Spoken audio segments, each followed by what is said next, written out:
ده كان يوم عيد بعد السوبر، ده كان مش لي انا بس، لكل الزملكاويه. مبروك لكل الزملكاويه الملوك ان شاء الله. مش خايفين من الاهلي والله، خايفين من الاعلام، خايفين من في عواقب، في ناس كل الدنيا ضدنا. بعض الاعلاميين بيقولوا الزمالك ما يروحش، والزمالك 3 و4.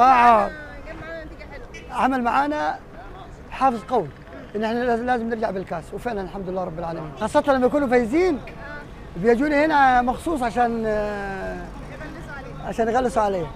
لكن لما الزمالك بيفوز انا لحد الان ما شفتش غير كم واحد بس، كلهم مستخبين مني. الله يبارك فيك يا ست الكل، مبروك لكل الزملكاويه الملوك ان شاء الله. كلنا عن شعورك بقى بعد السوبر. من قبل ولا من بعد؟ لا قبل وبعد. قبل ولا بعد؟ قبل وبعد. لا من قبل طبعا كنا عاملين حساب الماتش ده طبعا وخايفين.